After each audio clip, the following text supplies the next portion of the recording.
The rumble of engines echoed through the quiet streets of Maple Creek as the Iron Souls biker club rolled into the diner parking lot. It was a Sunday afternoon, the kind when families gathered, and life felt normal. But normal was the last thing 9-year-old Emily Carter had felt in months. She stood near the diner's glass door, clutching a torn teddy bear to her chest, eyes darting between the road and the group of bikers dismounting their Harleys. Her clothes were wrinkled, her face pale, and her voice trembled when she finally spoke.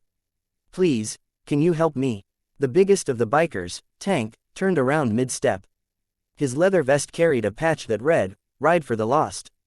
The words were more than just decoration, they meant something to every man and woman in that group.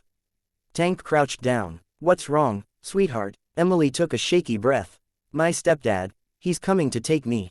Mom said I should run if he ever showed up again." The group exchanged glances. This wasn't what they expected when they stopped for burgers and coffee. But Tank could see the fear in her eyes, the kind that doesn't come from imagination.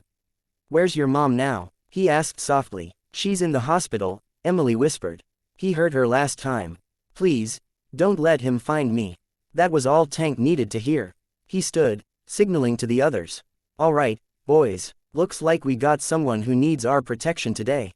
Within seconds, the Iron Souls went into quiet motion. 2 bikers positioned their rides by the diner's entrance. Another called the sheriff. Tank wrapped his jacket around Emily's shoulders. Then, a black pickup truck screeched to a halt across the street. A man with a scruffy beard jumped out, shouting, "Emily! Get over here right now." Tank stepped forward, his massive frame casting a shadow over the man. "She's not going anywhere with you." "That's my kid," the man barked, but his words faltered under the cold, steady glare of 6 leather-clad bikers standing shoulder to shoulder. "Funny," said one of them, "Rex, because the sheriff's on his way, and I don't think he's gonna see it that way." The man tried to bluff his way through, but the bikers didn't move. The sound of police sirens grew louder in the distance. He took one look at their faces, then turned and bolted back into his truck, tires squealing as he sped off. Emily burst into tears. Tank knelt again, letting her hug him tight. "You're safe now, little one," he said quietly. When the sheriff arrived, he confirmed everything Emily said. Her mother had indeed filed for protection orders that hadn't yet been processed. The biker's quick action had saved her from being taken away illegally. 2 days later, Emily's mother met the Iron Souls at the hospital parking lot. She could barely speak as she hugged each of them, tears streaming down her face. "You didn't even know us," she said, "but you saved my world."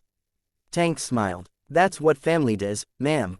Sometimes, family isn't about blood, it's about who shows up when it matters." Months later, the Iron Souls held their annual charity ride, this time, with a new honorary member. Little Emily sat on the back of Tank's Harley, her small hands gripping his jacket.